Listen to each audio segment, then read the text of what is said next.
নমস্কার বন্ধুরা। আজকে আমি সানডে স্পেশালে কি তৈরি করে নিলাম সেটাই দেখাবার জন্য চলে এসেছি। রবিবার ছুটির দিন, প্রত্যেকের বাড়িতেই একটু অন্যরকম রান্না হয়, তাই আমিও আজকে নতুন একটা রান্না করে নিলাম।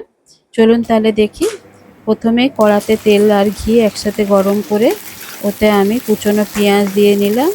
কুচনো পেঁয়াজগুলো ভাজা হলে তাতে একটু টুকরো করা মাংস আমি দিয়ে দেবো। মাংসটা দিয়ে ভালো করে ভাজা হলে তাতে নুন, হলুদ, লঙ্কা গুঁড়ো দিয়ে নেব। দিয়ে নিয়ে ভালো করে আবারও কষিয়ে নেব।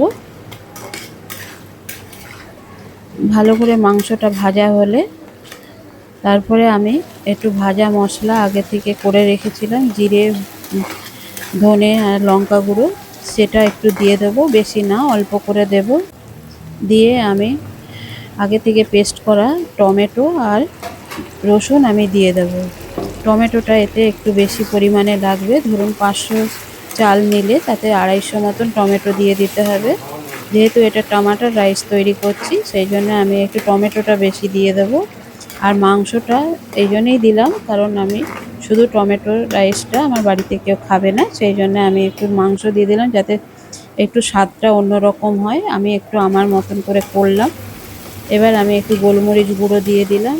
দিয়ে নিয়ে আবারও ভালো করে কষিয়ে নিয়ে ঢাকা দিয়ে দিয়ে কষাতে হবে যাতে মাংসটা সেদ্ধ হয়ে যায়। এতে জল তো আর পড়বে না, সেই জন্যে ঢাকা দিয়ে দিয়ে আর গ্যাস কমিয়ে মাংসটা সেদ্ধ করে নিতে হবে। এবার আমি আগে থেকে ভেজে রাখা পনির সেটাও দিয়ে দিলাম।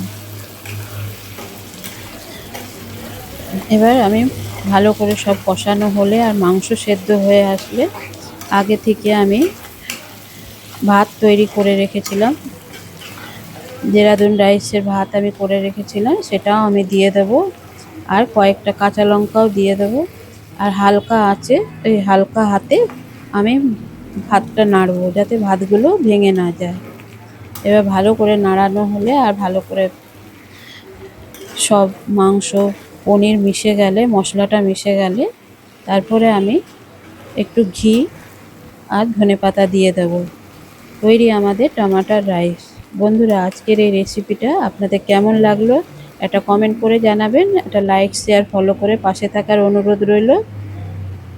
ধন্যবাদ।